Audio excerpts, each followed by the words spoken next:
to address Superintendent Rob Miller's social media request about Title I funding and how he mentioned that he needed to take a break from travel and your events. Yeah, he's a liar. I mean, he's really a true embarrassment. You know, Rob's a clown and a liar, and so he knows that.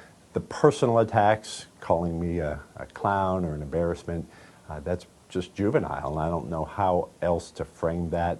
And I think the people of Oklahoma expect better of their elected leaders. Bixby Public Schools Superintendent Rob Miller tells 2 News he's trying to redirect the focus to education. It comes after the head of the State Department of Education hurled insults at him during that press conference yesterday. Miller telling 2 News after State Superintendent Ryan Walters' outburst, he still doesn't have his questions answered. Questions that he calls crucial to running one of the fastest growing districts in the state.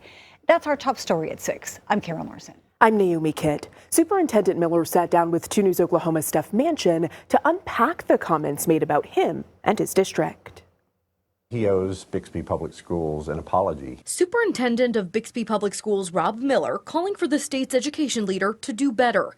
Miller came under fire at Wednesday's Board of Education meeting. He knows every year when he gets Title I funds in, we're dealing with all kinds of financial problems with his district that we're having to address right now. So, you know, Rob's a clown and a liar. This all started because Miller took to social media, concerned about a budget for Title I dollars.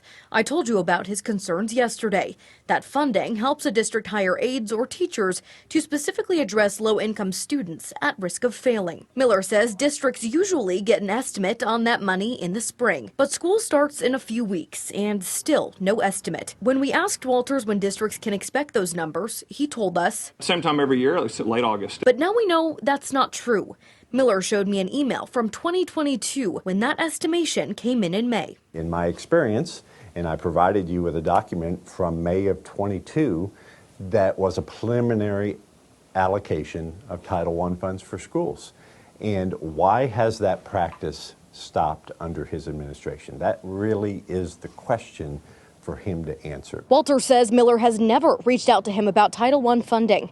Miller says that's not the full story. We've never communicated at all. I have sent him several emails over the time that he's been in office and never gotten a response. When I sat down with Miller, he acknowledged that creating Title I budgets is no easy task.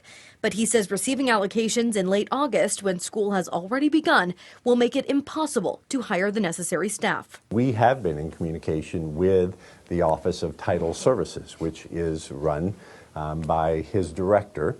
And we've been calling them probably for the last few weeks, just asking for some kind of information as to when we could expect these allocations. As for Walters' comments about financial issues within BPS, he may have mixed us up with another district, but we had a clean audit.